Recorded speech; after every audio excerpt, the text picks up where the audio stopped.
So I wrote down on my card, I did this because I think I could do anything. And when we were walking through that wormhole, I really started to second guess myself. That's everybody.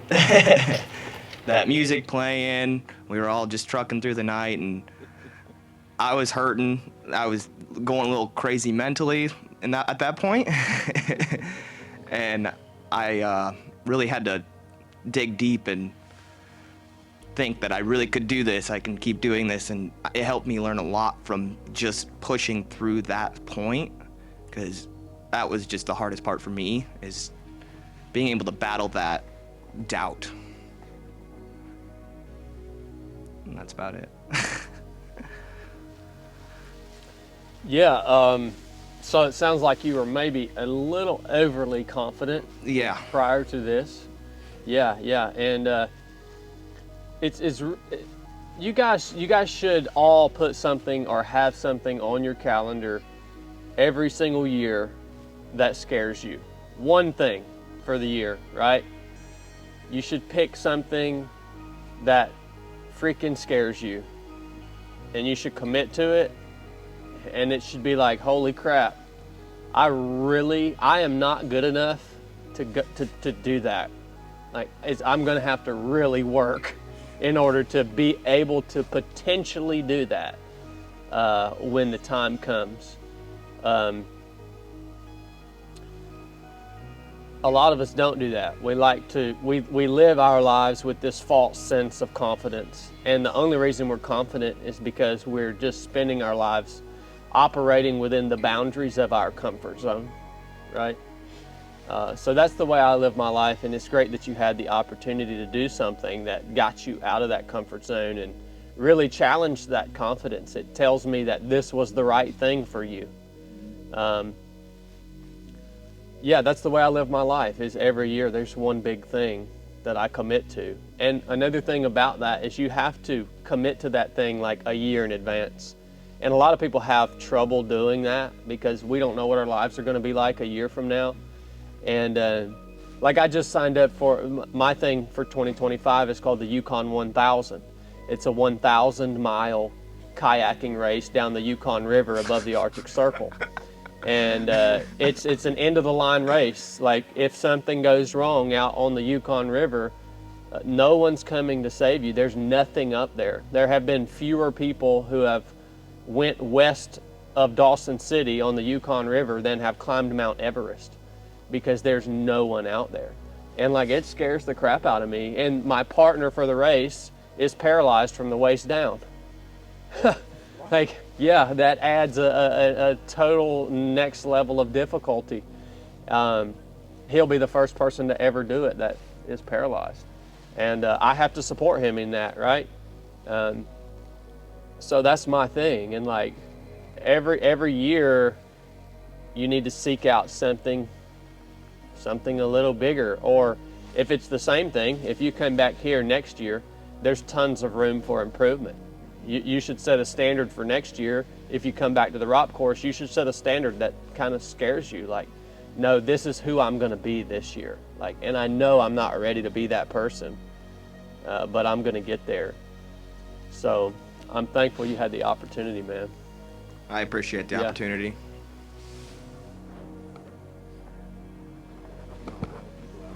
Yeah, we'll just do it all.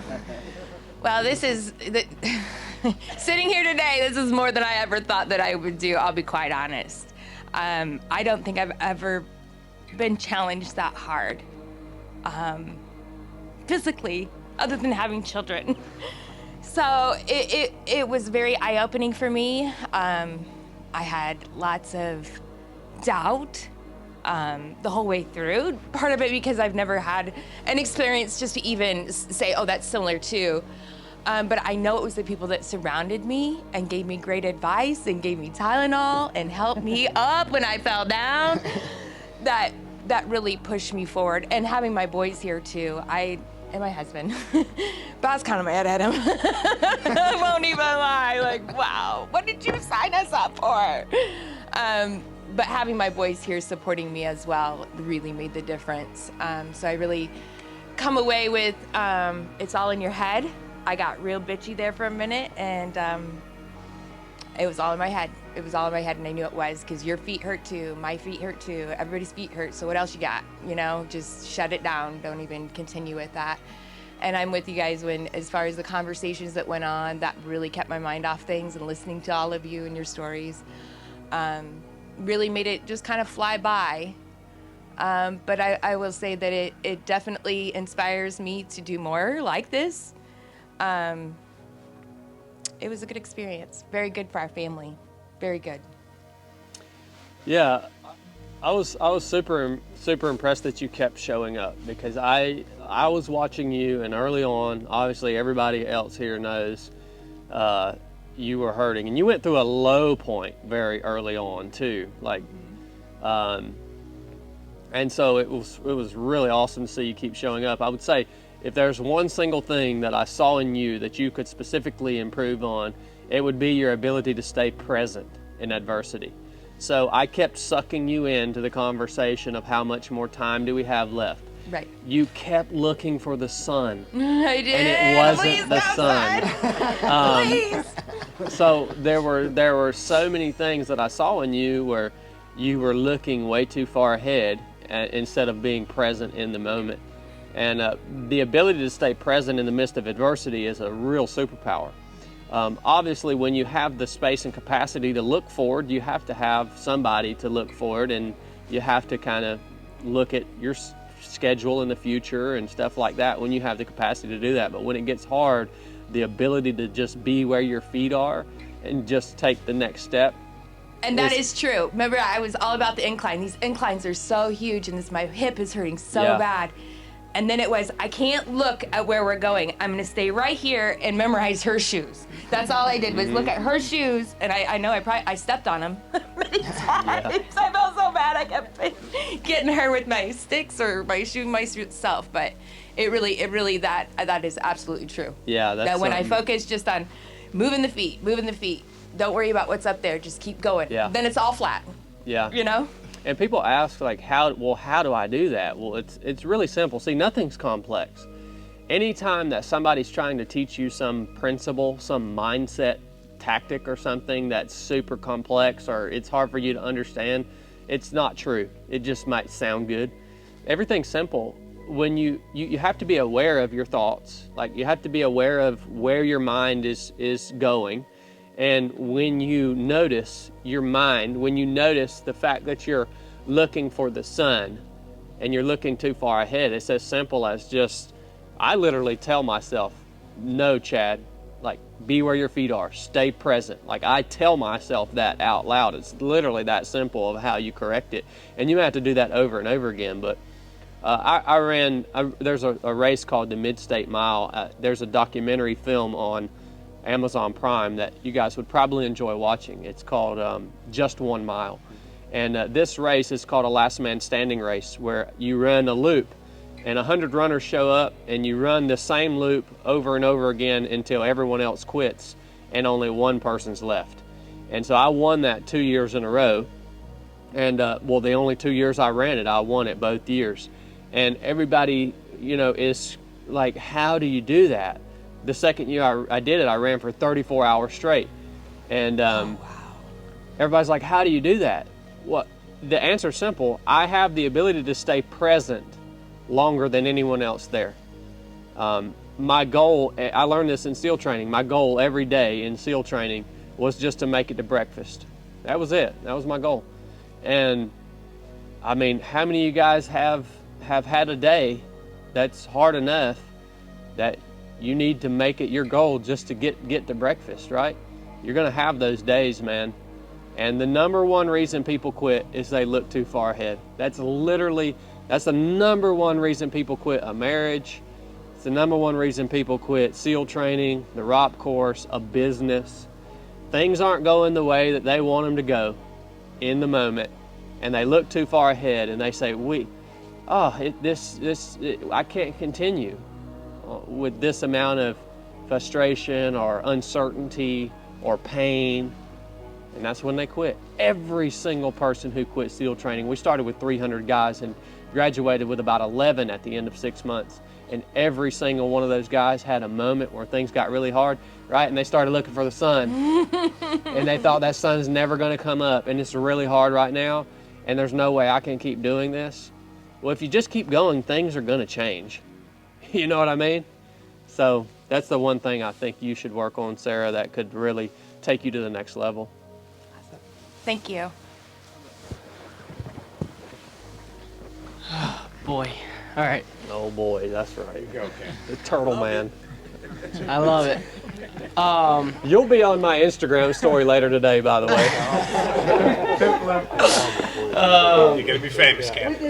First, I want to say I appreciate everyone for the support. Appreciate you. Especially at the end. I struggled and everyone supported me, and that was awesome. So I appreciate that.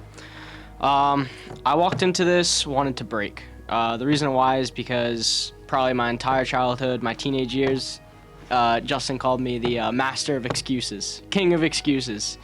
My whole life, I would just, every time something got hard, I had a perfect excuse for it.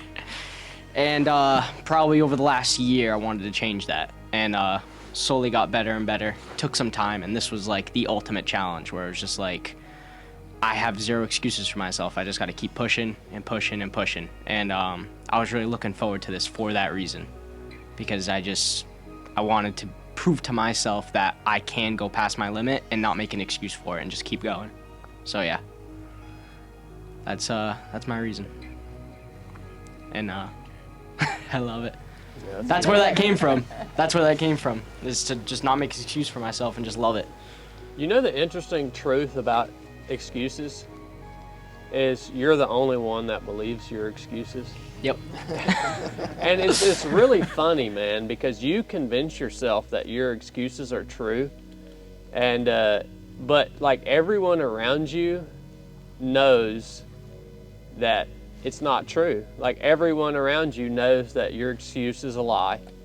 And depending on the people who you're surrounded with day to day, like it's so cool that Justin calls you out for being the king of excuses, because if you're around the wrong people, like even though they know your excuses are a lie,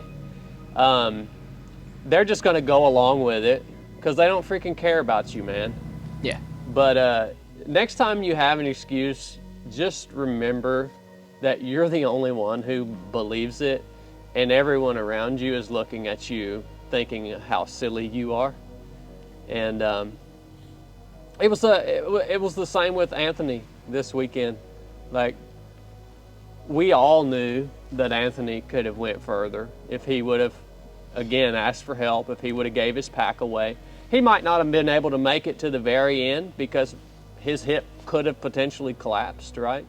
But we all knew it was probably just a tight muscle, and he needed to get that weight off his back, and he could have went further. And he owned up to that. This isn't a hit on you, Anthony. You totally took ownership of that, man. It's just in that moment, you believed your excuse. And you have since reassessed, you know. But in that moment, you believed it. But nobody else around you believed it. So just remember that next time you have an excuse not to do something you know needs to be done. And that being said, hold the people around you accountable too. Call them out for their excuses. Whether they change course or not, at least give them the chance. Speak that truth into each other, right? Because a lot of times what will happen is you'll surround yourself with who else will buy into my complaining and excuses. And then before you know it, the hole's so deep and you're surrounded by too many people that would say, no, stay with us. And I think you talked about it at the three mindsets, right? Apathetic mind. Yeah. Everybody stays. And I actually taught that at the sales training that you guys were at, right? You got to watch who you surround yourself with, because they'll be like, no, Cam, it's okay, you can quit. We believe it with you, right? Because they don't want to be left behind. Right. It's not that they don't love you, they just don't want to be left behind, and they want to keep you with them because they don't want to be lonely. So, good job, buddy. Yeah, nice work. All right, Thank you. kid. Good work, Ken.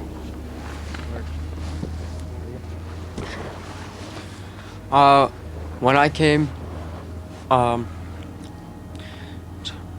here, I definitely needed some self-improvement, and I still definitely do.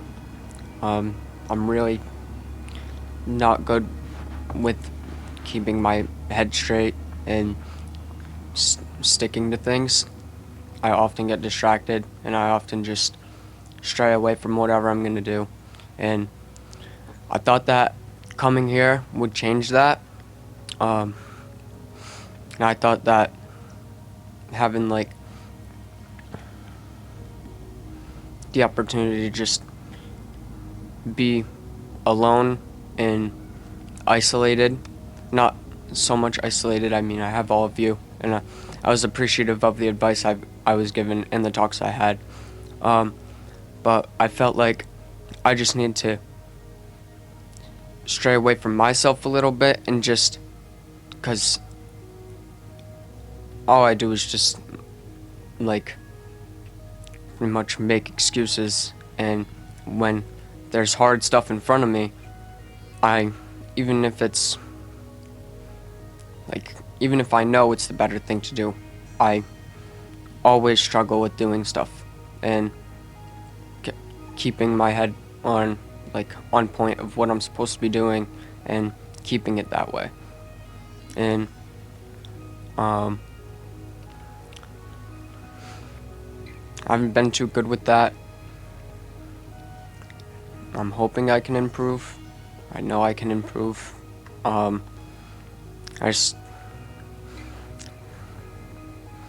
I thought I was gonna complete this. And I had my brother and my dad and everybody else here, and even though I was sort of looking up to them, I should have just kept it to myself that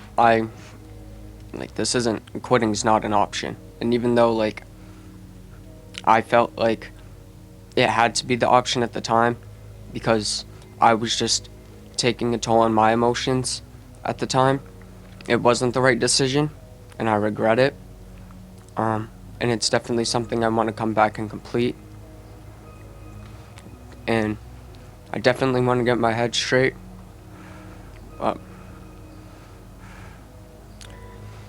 It's definitely an experience I was proud to be at, and I definitely like to be here again in the future, whether it's the rite of passage or something else. But I feel like challenging myself is something I need to continue to do to build my mental, because I mean, me and everyone else around me can see that I have stuff I need to get over, and the only way to get over that stuff is doing hard stuff. So pushing myself through and persevering through it,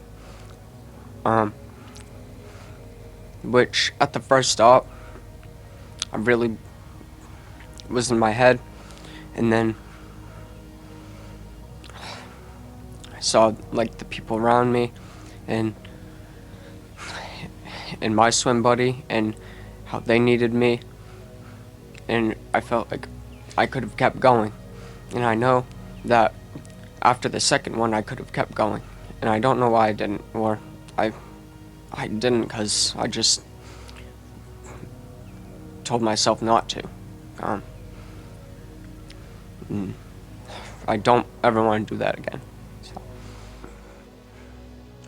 Yeah, Jameson, when you say you want to get your head right and you want to build, your mental abilities, so all of your issues can be summed up with one short sentence.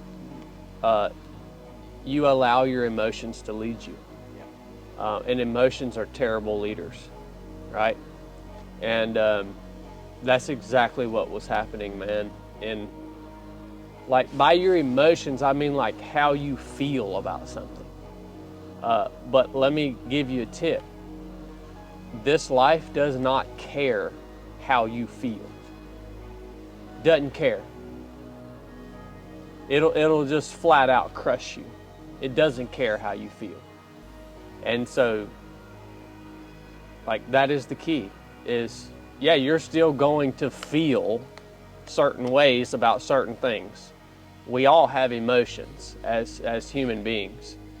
But when it comes to living life and getting the job done, You can't allow your emotions to affect the decisions that you make or to lead you. One, because that's going to cause failure, and two, because it's going to get you in trouble. When you allow your emotions to lead you, it gets you in trouble. And let me give you an example.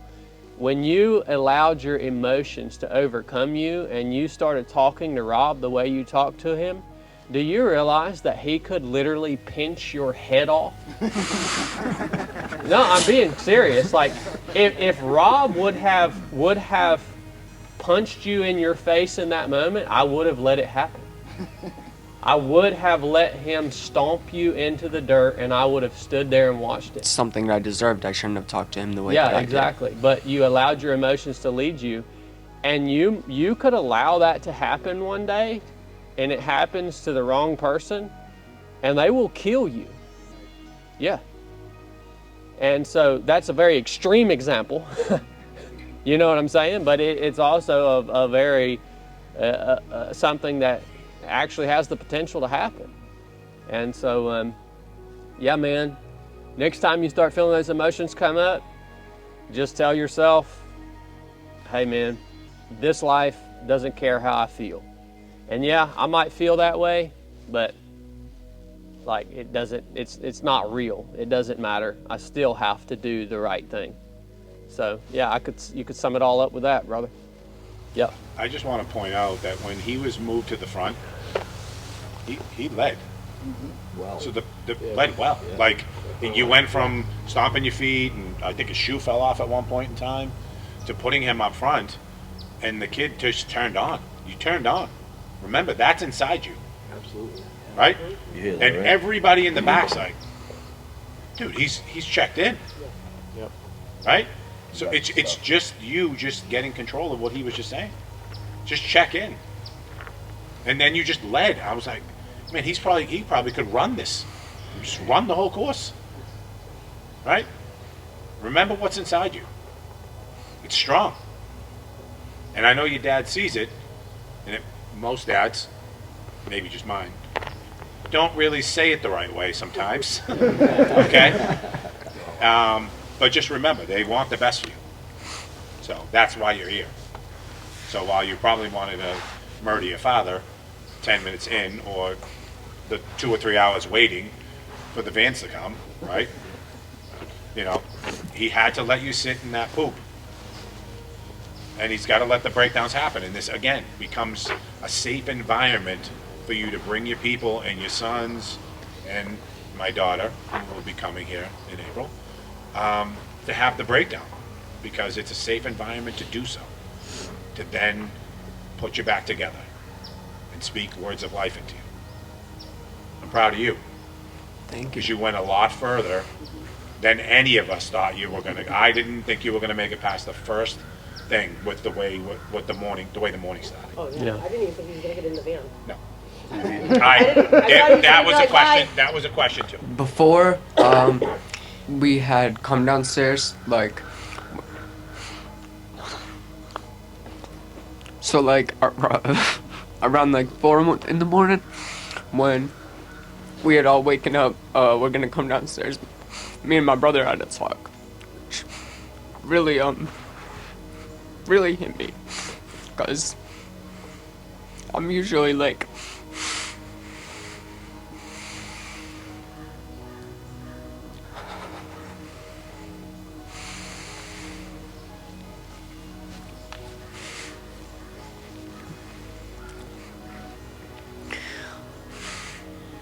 I often, even with the opportunities I get, I sometimes just throw them to the side.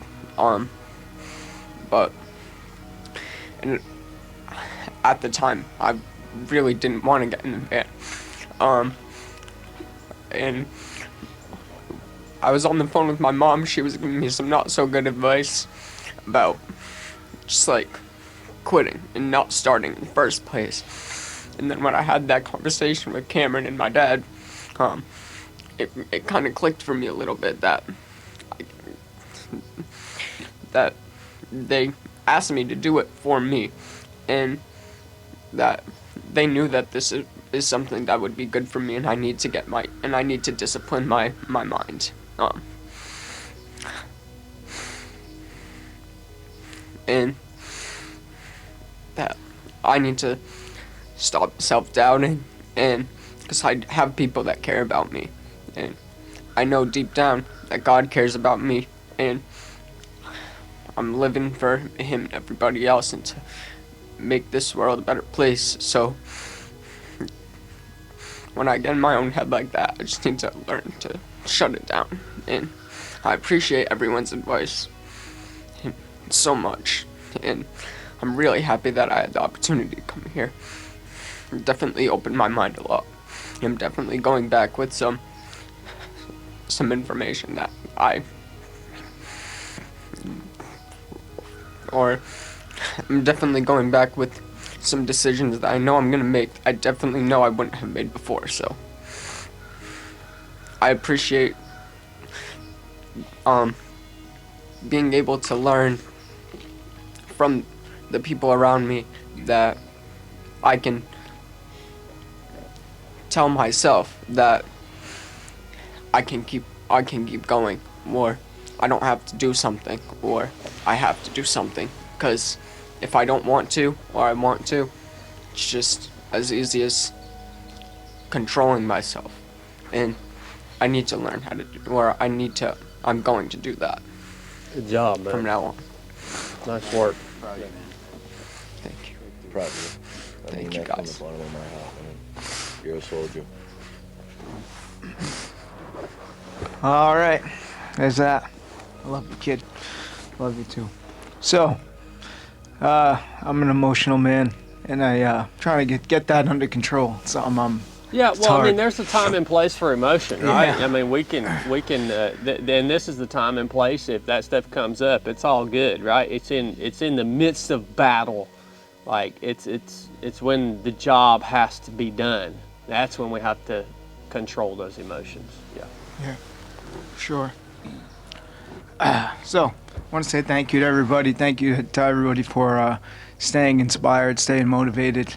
It really helped me more. And I know I tried to pour into everybody here because I wrote motivate and inspire others. And You delivered. Yeah.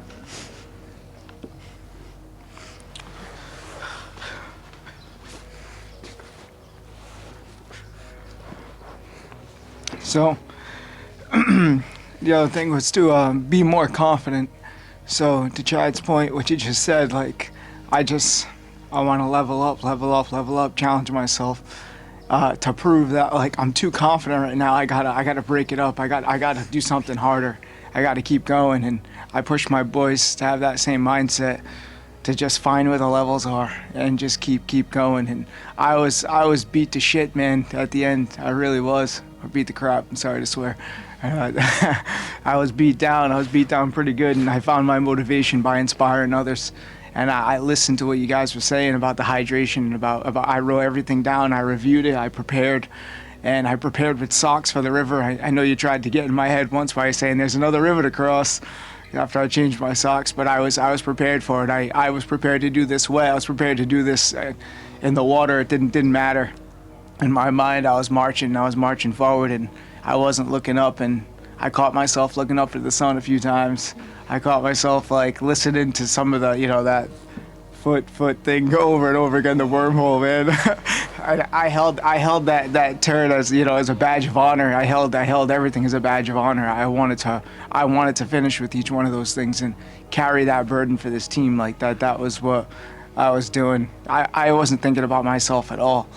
And that's probably one of the bigger lessons I learned is I had to start thinking about myself instead of, because if I'm not the best version of who I can be, I can't be the best version for my boys or for everybody else. And I can confidently say that that's what this did for me, because I was torn.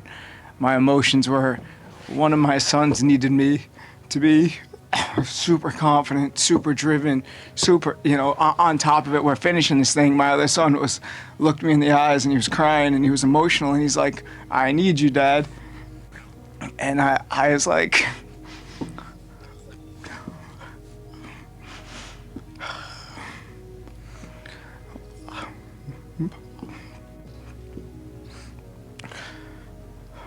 My job was simple. It was to bring them here and let them choose for themselves what their journey is going to be. It wasn't to choose for them. It was just to show up and bring them here. And you guys helped me out the rest. Every one of you poured into them and helped me finish this because I knew he was good. I knew he was good. I knew you guys all I could count on all my squad, my team to carry it, to carry the burden. So I appreciate you guys. And thank you for this opportunity. And my swim buddy, I got you, man. I gave Steve my sticks, and I'm like, dude, I don't give a shit. I'll fucking find. Excuse my French. Jesus, here we go again. Right, I will find a stick, and I will do whatever it takes. I will, you know, stick I found was the perfect size through the grace of God. I grabbed a stick out of the woods. It broke in my hand, and it broke at the perfect height. It had like a 90-degree angle on it. It was like a cane. It was like meant to be, right? It was strong. It got me up the hill. It got me to the next rest. The whole time I'm looking at this thing like, thank you God for this. Like this was fantastic. You know, ask and you shall receive. And I prayed a lot in my mind. I prayed a lot on this. I prayed a lot before it. I prayed a lot during it, and I prayed a lot after it. And I'm going to continue to. And I realized, and I did write some thoughts down in a message I want to put together later, but you know, one of the things that I put spiritually, because you know, physically, mentally, and spiritually was the journey kind of reaffirmed that I'm here to serve God, that my body is just a vessel, my mind and spirit are one with Him, and I know I'm destined for greatness as long as I show up and trust His plan. And I wrote that down, and I thought about that, a lot, and got me through. Not that I ever thought of quitting was an option, but I just want to, you know, thank everybody again. And, you know, this was the most challenging but most rewarding thing I've ever done. Yeah, Justin, you are a remarkable teammate out there, man. You were always smiling, and you were always open to receive input, and strong physically, mentally, and spiritually. You were very remarkable, and yeah, man, you were definitely one of the MVPs. So proud of you, man. Proud of you. Don't have a lot of feedback for you because you did things well. There's a set of hiking poles out there for somebody waiting. Yeah, I know. We'll talk about. Do we need to talk about attention to detail again? Yes. He did pack out his toilet wipes though. There's three. There's three. John's just gonna bust somebody with those like. Yeah. That's why he's my. Yeah. Okay. Okay. I didn't leave. They're my poles. Actually. Oh my God. It's gonna be a blessing for somebody.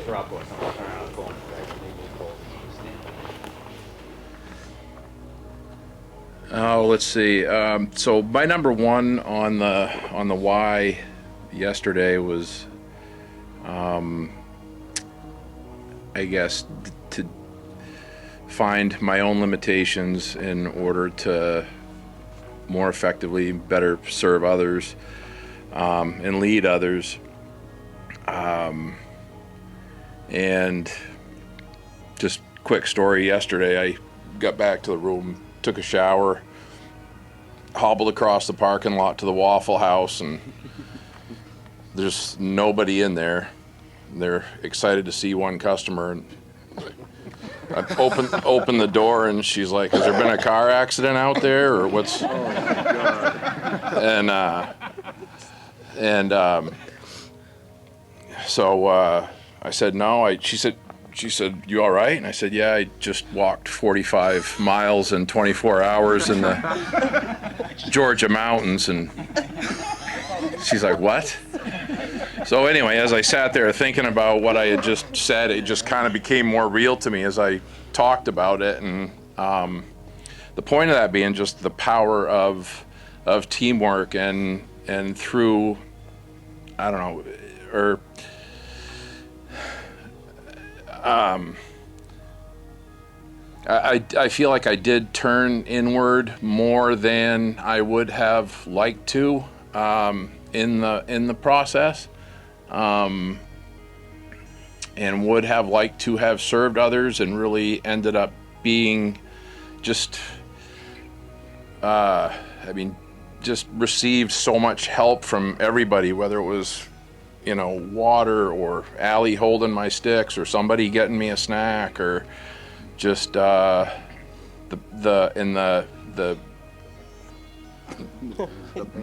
drink water,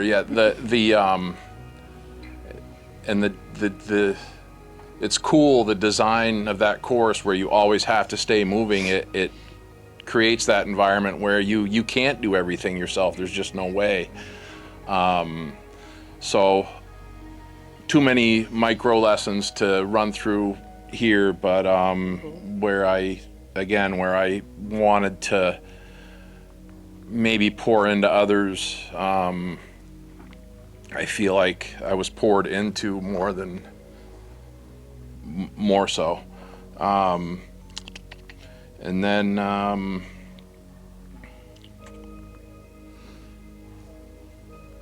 trying to read my own handwriting. Yeah, the urge to quit, it definitely came when we left Resupply 3. As Rob said, it definitely just comes up multiple times. And Chad came up to me and he's kind of like, "Hey, you didn't happen to notice a trail on the left here, did you, anywhere?" I'm like, "Geez, I didn't, but I'll be looking now." And then a few minutes later, he turned us around, and I'm looking off, and it's like 140 feet straight down, and I'm like, I don't think there's gonna be. I think he might have been fibbing, but so yeah. So I guess my number one takeaway now is communication, with a lot of different little situations throughout the course, which is kind of bracketed within leadership, right? But communication really ended up being something that I can do a better job at. And again, just an amazing team and a wonderful opportunity to be here, and grateful for the experience. Thank you. Yeah, thank you, Tom. Yeah, you were like Tom. You were like the old bull out there, man. I mean, you took the title. You just you were steady the whole way, man. And you're a professional. You have tons of experience in life. I can tell you've led people. You've done an amazing job, and you're going to leave an amazing legacy one day. And just want to let you know, man, I look up to you. Yeah, I really do. I look up to you, especially after seeing the way you conducted yourself out there this weekend. So I got a lot of respect for you, brother. Mm-hmm. No quitting. No. There was no quitting. Just one foot in front of the other. And right when I needed it, you'd crack a joke. Because it ended up being me and you in the front. And I'm like, man, I really could use something right now. And you'd say something funny, and I'm like, that's exactly what I needed. Let's keep walking. He was like, Thomas the Tank. Yeah. Thank you, guys. Yes, sir. So I didn't know about this trade talk box. I didn't ask him much about the events. Brian, I am so sorry. Every time he put the camera in my face, I was like, no, thank you. Take a hike. Go away. I don't want to talk about it. Go away. So I had said to Brian outside in the beginning, I was like, I feel a lot of weight on my shoulders because I'm the owner's wife, right? And my son's here, my nephew's here, like everybody's here that I see all the time. And I'm sorry if I go in a million different directions because I'm still processing everything, and I know that probably in like 2 weeks from now, I'm gonna be like, hey, remember when, whatever. But for me, it was more personal. It was, because I had said to Steve a couple weeks ago, I don't even know how to have a conversation with an adult anymore. Like, I left my career to take care of my family. And a lot of you guys see Steve all the time and they're like, who's Allie? Who's Allie? Where's Allie? Like, because I'm involved, but I'm not directly involved.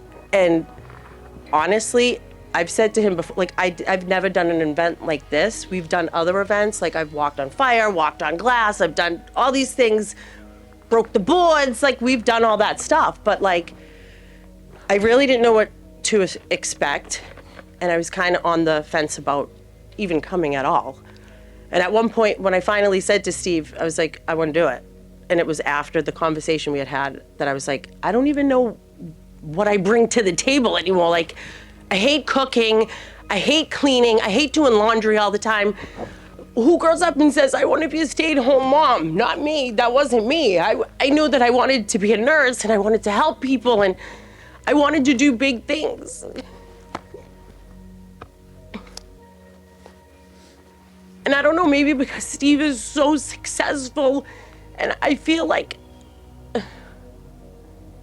I have to be, but it's not that. I wrote on my whys everything else and myself was last. I put my name last. And that's just because that's just how I am. And when I knew an hour in, I was like, shit. I was like, oh my God, Sarah, what is happening? This girl is going down. I'm gonna go down with her. I was like, what is happening?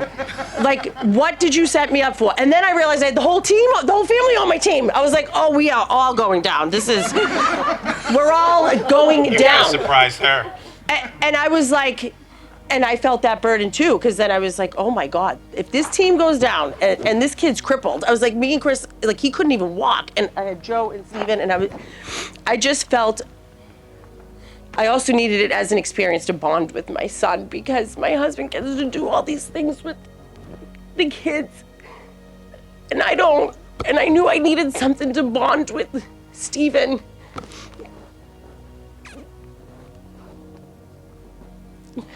I don't know. But in that first hour when she was like, yeah, I felt like I was like, all right, I gotta keep my mind right. And then by the end of the night when she was like, my feet hurt, I looked at her, I was like, so do mine. Let's go. Shut the hell up, I don't wanna hear it, let's go. And then at one point, she said something. Oh, and then we moved over to the side. When she started with the whole I can see the sun, yeah, me too. Let's go. And then Chad, who wants a 5-minute break? Chad, go kick rocks. Go to the end. We're not having it. Take a walk. But being in that with you guys, I have a lot of memories, and I know that I'm gonna have a lot of things to process, but I do bring a lot of good things to the table.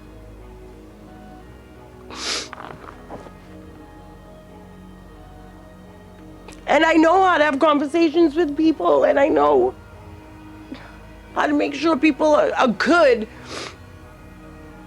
And I put myself on my why last. But for me, this was more a mental thing. I knew that I needed to complete this for myself, not for Steve, not for my kids. It was for myself. I needed this mentally. So thank you to you guys. And this group was awesome. You guys were awesome. You guys were. You got this memory, and you guys are every time I think of this, you guys are all a part of that. So thank you, but that's all I got. Okay, we're content. Yeah, Allie, one of the things that I hate about our culture is that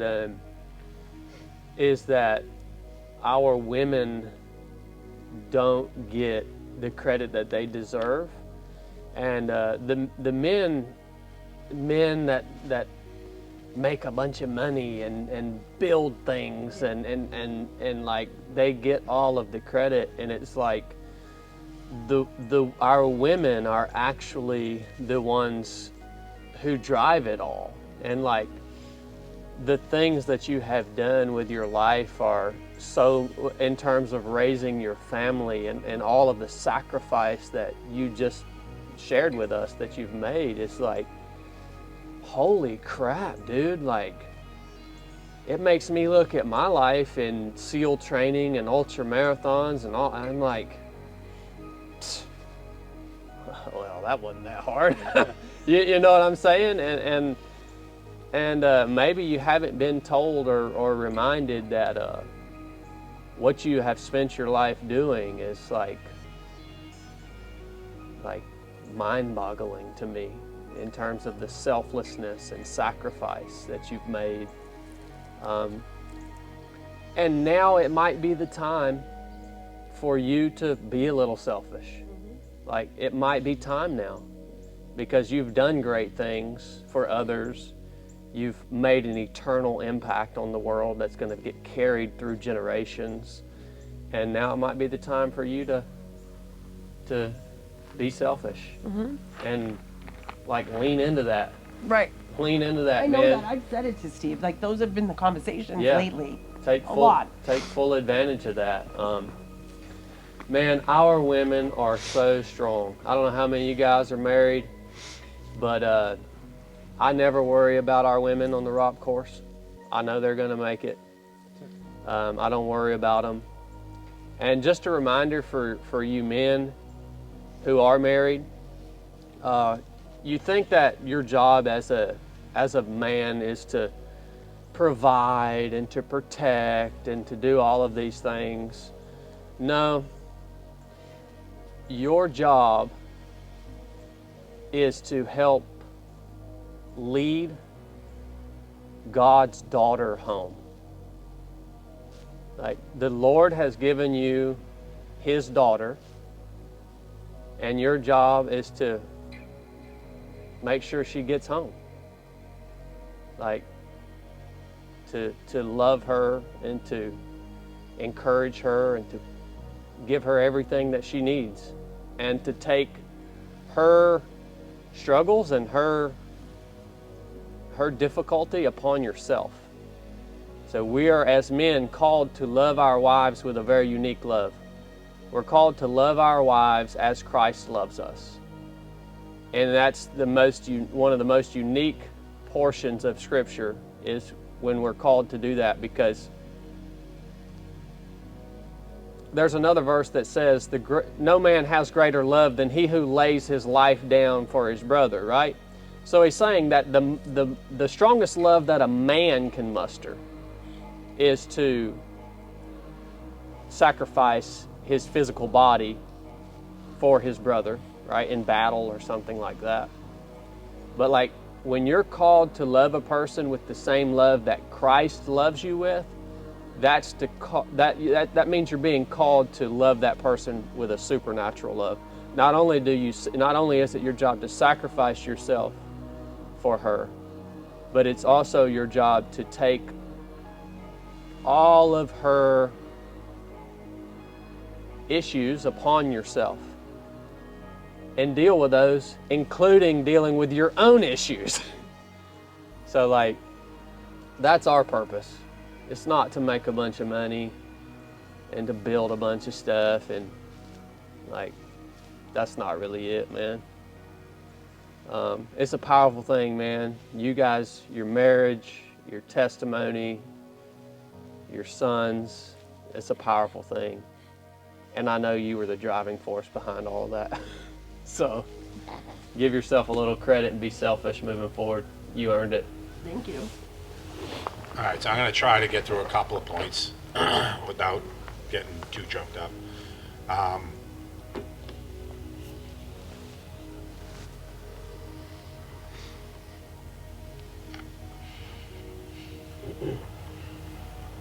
I said to her,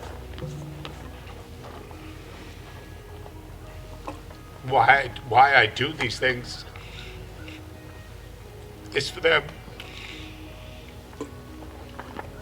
And then having her present this year, watching her do these things, got me through. Because I wanted to quit. My knee was killing me. And she was just like, come on, let's go, here we go.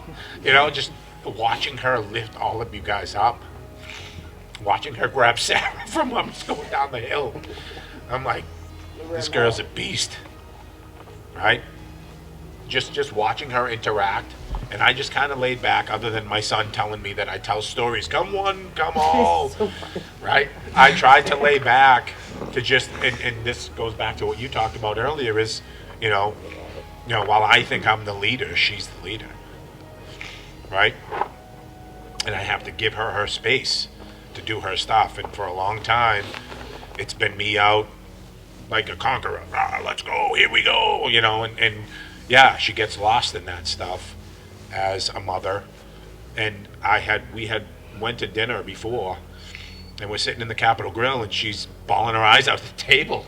And I'm like, what are you going to do this for? I said, and if you say me, you can't come. Because you can't do this for me. You have to do it for something else. And I was waiting for her.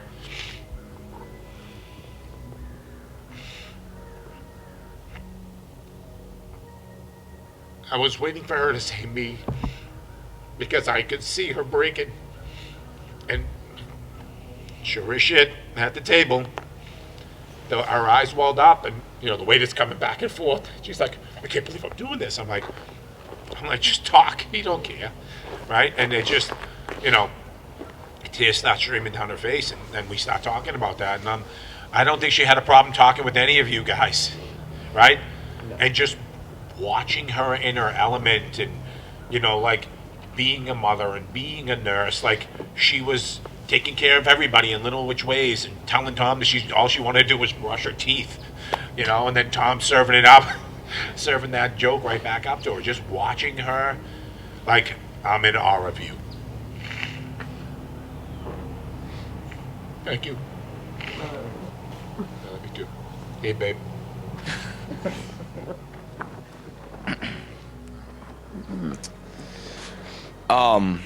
For me, my biggest takeaway was consistency. New college student, been in college like 2.5 months, so many lessons I've learned already.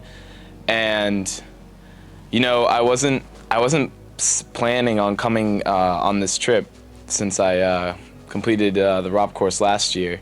And, I had all these things, like external forces telling me not to come. I had midterms this week. I missed a few tests that I'm gonna have to make up when I get back. Financially, like making sure I could come, all the things.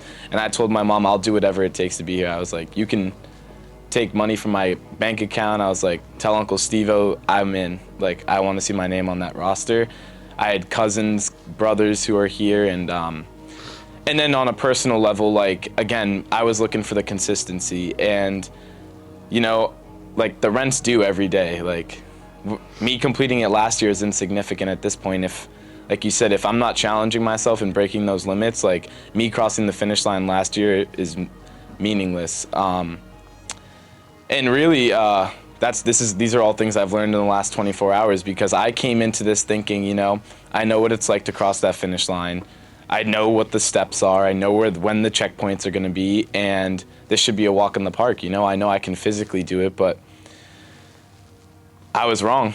The ROP course must have been training while I was not, and it was ready for me this year. And I remember telling Chili and you as well at the end, Chad, that I felt it was harder for me this year because I knew when things were coming, and I was sitting there expecting certain things, not focusing on being present. And for me, my why bracelet was huge, because on top of everything that I put for my why, I just had that word thrive, because again, I want this to be a lifestyle, not just like an event once a year. And the thrive was huge. My swim buddy was reminding me of it. Steven was reminding me of it.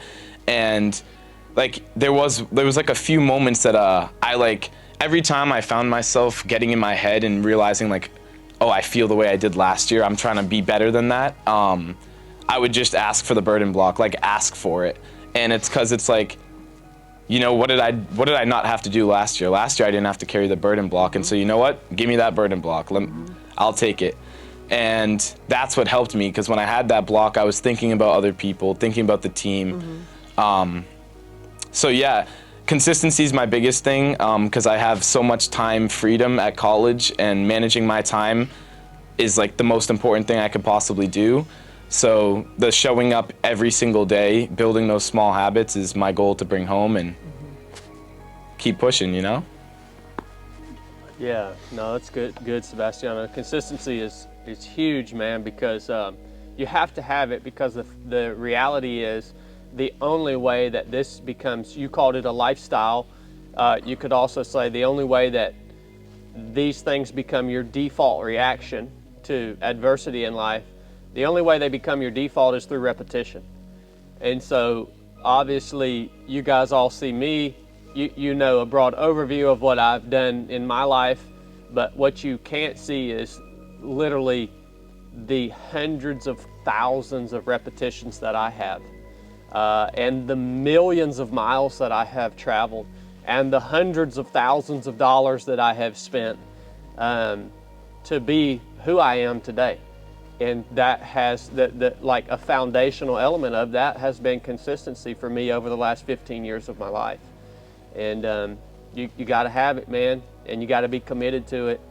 And that's how, over the course of 2 decades, this will become just your default reaction, right? And it doesn't mean that you stop training then, but it just means that in day-to-day life, this is how you react. So I love that you brought that up, man. That's a huge takeaway. Continue with that trajectory. Yeah, you are not the average teenager. That's for sure. I've known that since we first met. So yeah, I can't wait to see where you go with life, man, and what you accomplish. It's gonna be fun for me to watch. Thank you, Chad. And thank you, Uncle. I appreciate it. I love you.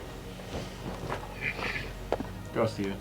You want me? Yeah, the twins. All right. We're gonna wrap on the twins here.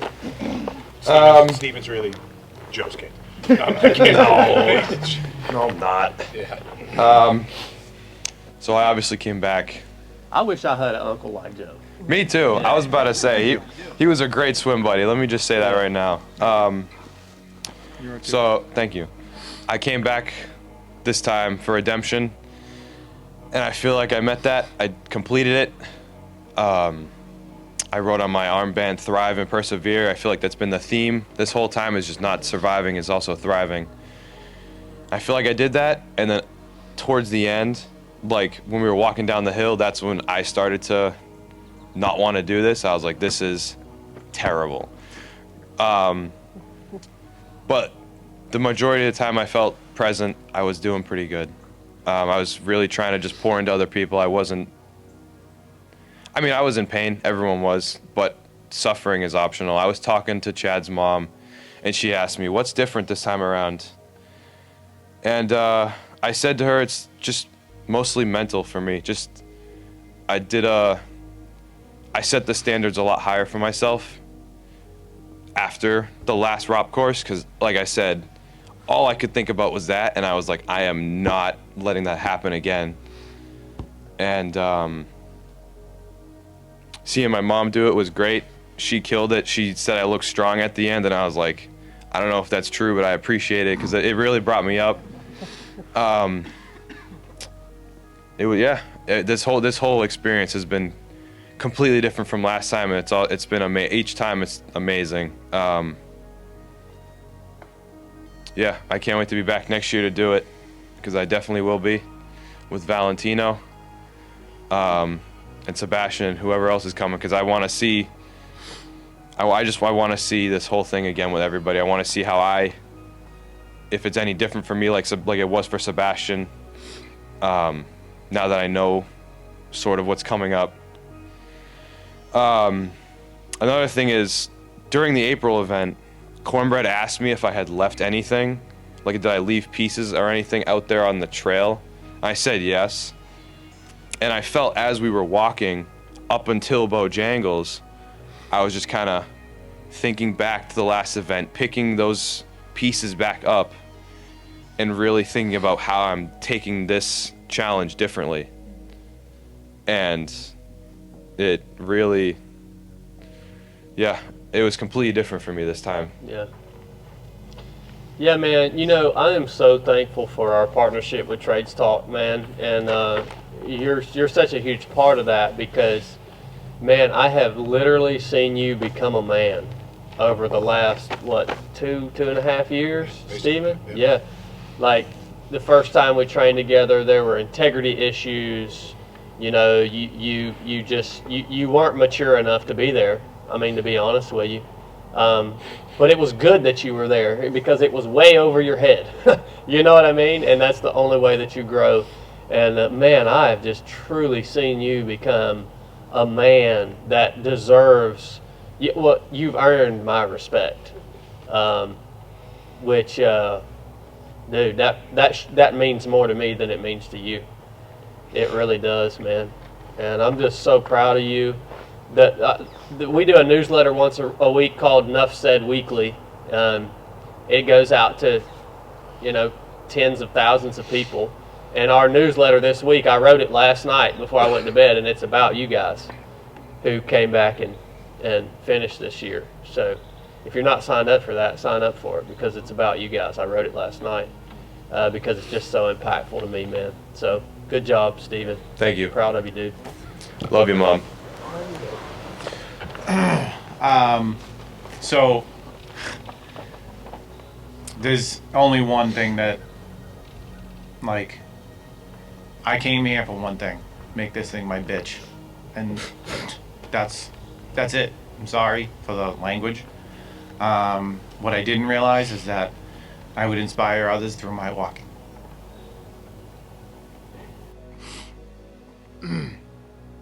Towards the end, the burden block was coming around,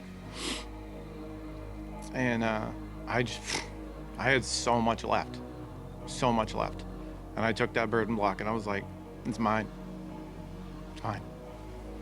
Last 2 hours, I carried you, Gallo. I wasn't letting go. We could have kept going.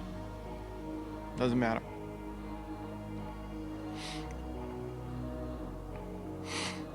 And I no longer have stage fright. I'm peeing in public or in front of Jen. He's been talking about this since we got back yesterday.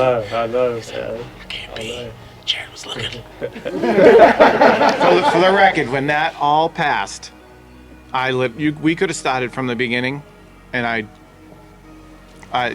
had so much power through this whole thing. Yeah, you did, Joe. It was, and when you say we could have kept going, like, I truly believe that. Mhm. Yeah, you guys, you definitely, you could have kept going. Yeah, we could have went on through the next day. Yeah. You had just reached that, a lot of you guys had just reached that steady state where you had accepted the pain, and I could have pushed you guys until your body broke. Eventually it would have broke, but that's what would have took you out.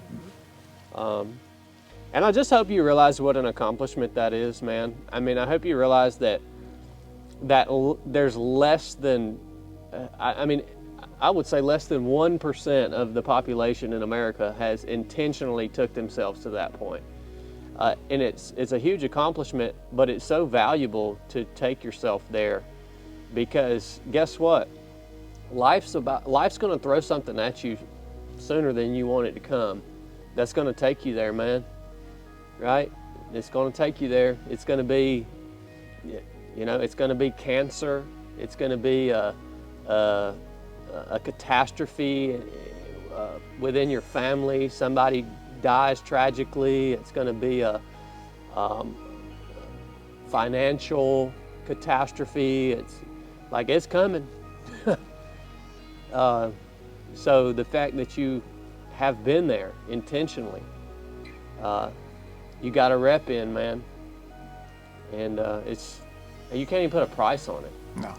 Like you can't. Like when I send someone an invoice for this course and they come back and they say, I can't pay that much money, like for whatever it is. I don't even know what. I don't even send the invoices, but I see the emails.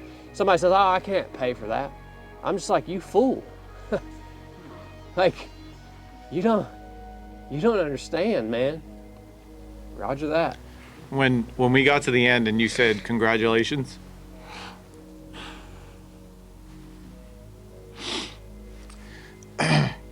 it's like I've already done it 250 times because I saw it. Yeah. I saw it on every walk, every morning. Yeah, man. Visualization, that's a powerful tool. Yeah. Well, It's like it was already done. he already, Joe and I talked last night, and he just said the rock was already done before he got here. That's powerful, man. Yeah. Point actually, Go ahead. I kind of feel the same way. Chili had mentioned to me, he had come up to me, and I feel like it was kind of in a mental preparation, kind of like, because he knew what I was here for, and he's like, you know, cautioning me that when we're finished, that there may be an emptiness and whatnot, or you may not feel fulfilled like you were expecting to. And like, I thought he was crazy, so I was like, dude, we're not even done yet in there. Like, some of the things that I was coming here to overcome, I have, like, you know what I mean? And so I feel fulfilled. So, all right, good, that's good, man. And he let it be.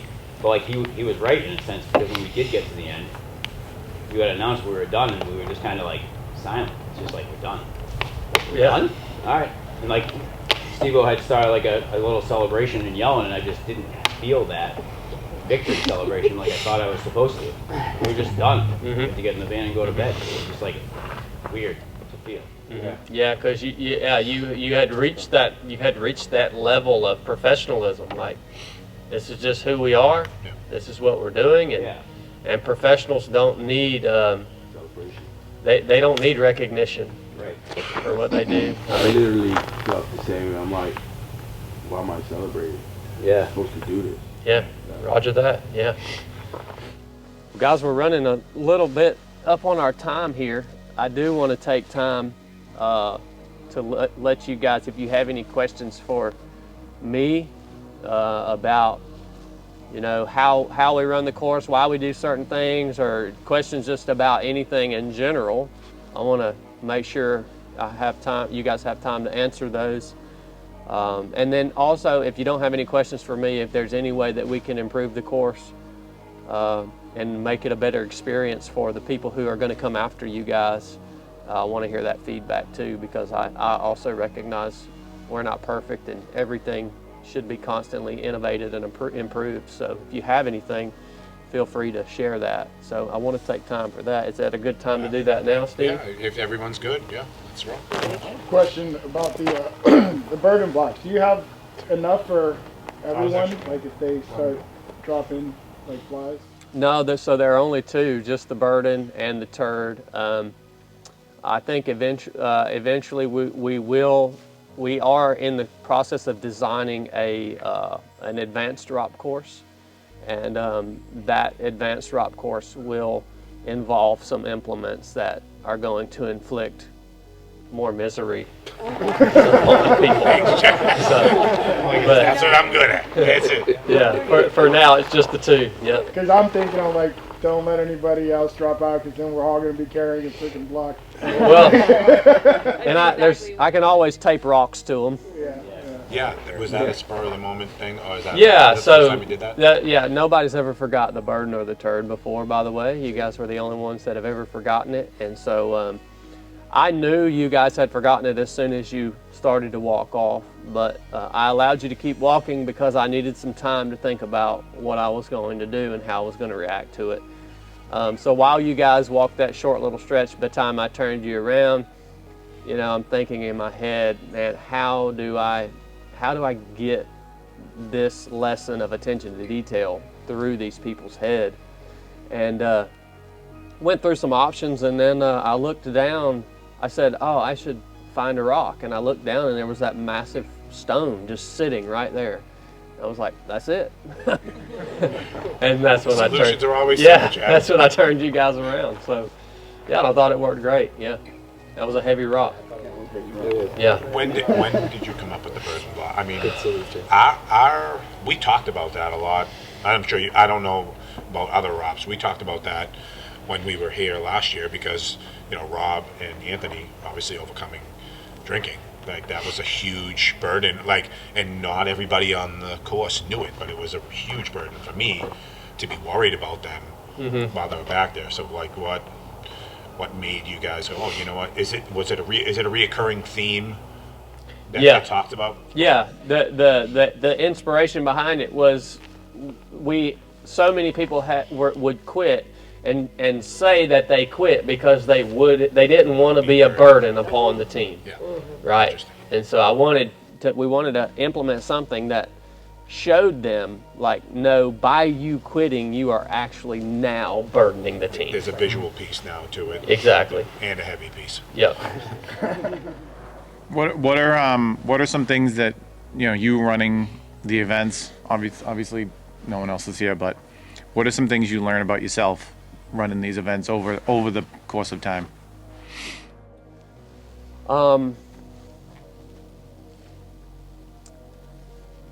I think the biggest thing for me is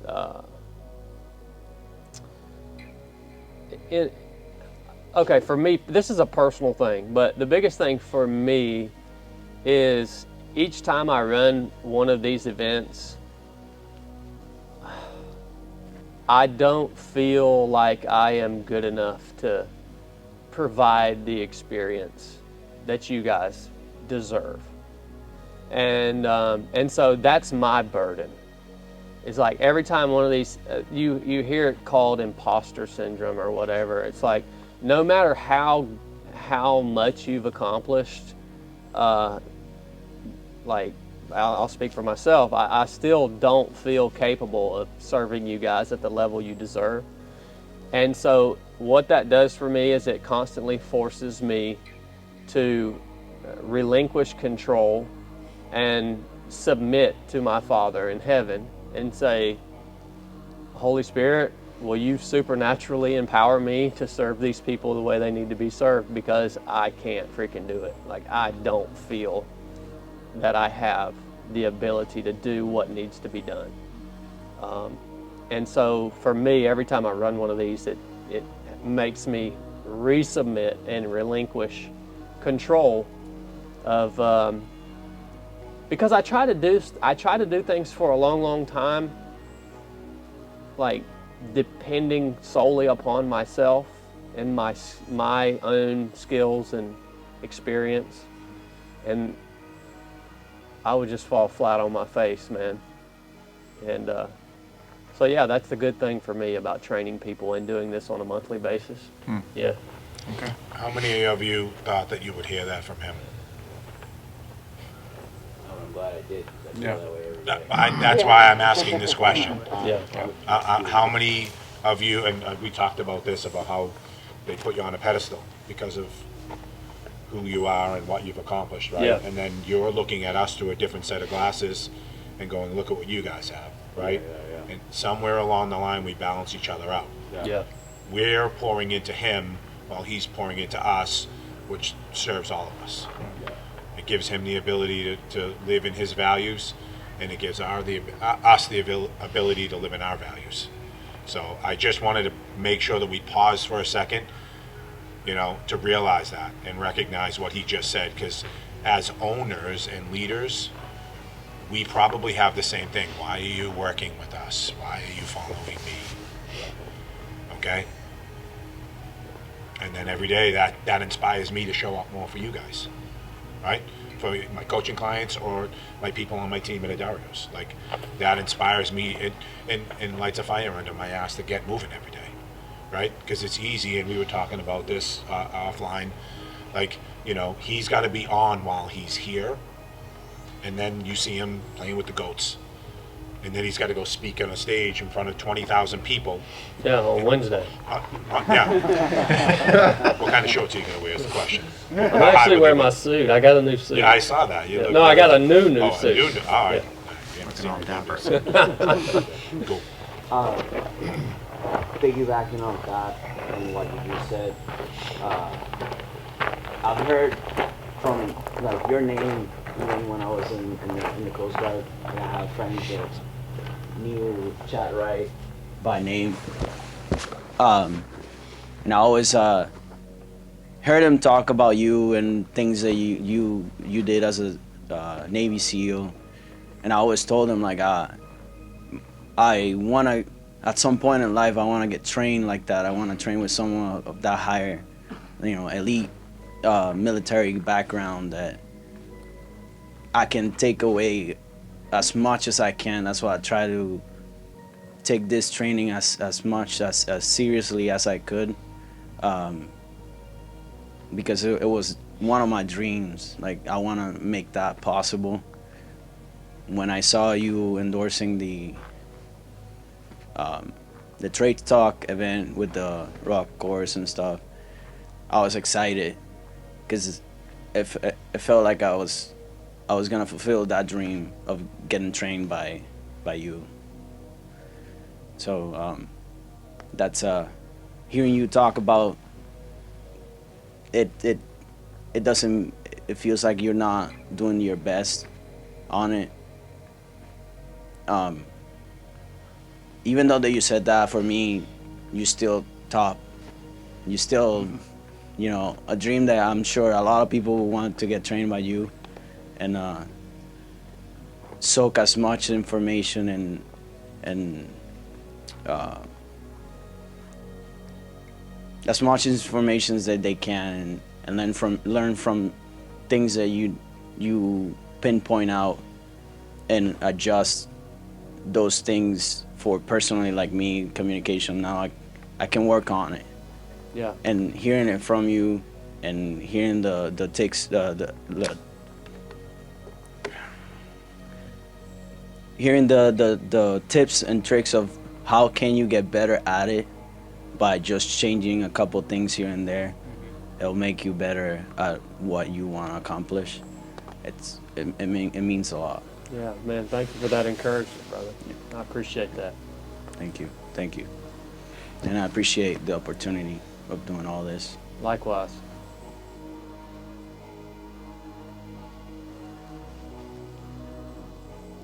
Anybody else got any questions for me, or any ways we can improve the course? Should probably change up some of the stuff, because they told us ahead of time that you were going to get us lost. And they told us, what else did they tell us ahead of time? There's a couple things that I was like, if they didn't know that would have been a little different experience if we wouldn't have had that heads up. So Yeah, well, it's not so. Good suggestion. What I want you to know is that's not supposed to happen. So whoever told you those things should. That was my fault, because I asked Chili about it on the ride out there, so they overheard. Yeah. Okay. Yeah. So yeah, that's something for you guys. In order to just allow the people who come after you to get the maximum that they can get out of the experience, we depend on you guys to keep those things to yourself. And so that's your responsibility to keep that to yourself. And when people ask you about it, of course, tell them about it. Post about it on social media, share with people about it, but you guys know the specific things that doesn't need to be shared with other people. And so we depend on you guys to maintain that. For the parts that you talked about getting lost, I thought that that was intentional, because we were actually supposed to pay attention to those blue tags on the trees, and it's about paying attention to details. Like, I heard you when you said, "Did you see?" to the group, the course, and everybody's like, "No, we didn't see it. And they're like, "Okay, you guys are not paying attention. You're not paying attention to details." And in my mind, I'm like, crap, man. I'm like, all right, I guess we're just going to keep on. Maybe I should have said, no, let's go back. So I take accountability for that. But when we turned around and they're like, we got to pay attention, we got to really, look for that tag, because it's do or die at this point, because if not, we're going to be spending more time out here. It's going to be more crucial. It's going to be much, much more frustrating. But, for me, is just like keep on paying attention. Yeah. And speak up, I guess, because if we had turned around, it probably would have been better for the entire group. Yeah, yeah. Yeah, and if you guys would have seen those trail markers right there, we wouldn't have did that little out and back, right? But nobody saw it. But yeah, I don't expect you guys to be land navigation experts on this course, but if you do want to learn how to land navigate, come to the Proving Grounds, because we learn that in depth, land navigation at that course, which is a whole different, Proving Grounds is a whole different experience. So if you get to come there, don't think that it's going to be anything like the ROP course, because it's not, like, literally not at all the same. But yeah, no, that's a good point, brother. I got one. Safe travels. See you guys. Bye, Justin. Bye, Thanks, guys. guys. Drive safe. Thank you so much. Nice meeting you all. Good meeting y'all. Nice meeting you. Appreciate you. Bye. See you guys. Keep that smile on, Kim. When you called out my squad for my lack of holding a teammate accountable for going to the bathroom, yeah. and you said we would go back to the previous resupply, have you or would you have really done that? Yeah, so I would have done that. Yeah, I have not done that, but the only way that this training works is you guys have to be committed to playing the game, because while we're out there, it's just a game. It's all it is. But you guys have to be committed to playing the game. And if you guys ever just decide you don't want to play the game, then we can't train anymore, you know? So yeah, if that would have broke down and that would have continued and you kept willfully disobeying what the rules were, we would have turned around and just canceled the whole mission. Yeah, I don't have a problem with that. I could assume that also things get dangerous out there. Yeah, that's another thing. Yeah, we tell you to do the things the way we tell you to do them because it matters, and a lot of them have safety involved. All right, guys, if that's it, what do we got left, Steven? We got certificates, right? Yeah, we got certificates that we have out back there. Did you have a chance to sign them yet? No, I'm going to sign them here in All right, just so a second. why don't we, Chad and I will sign them real quick. If you guys got to go do the bathroom, we'll take a quick 5-minute break. That's fine, yeah. Yeah, 5-minute break, and then we'll come back here. We'll hand out certificates for those that are completed.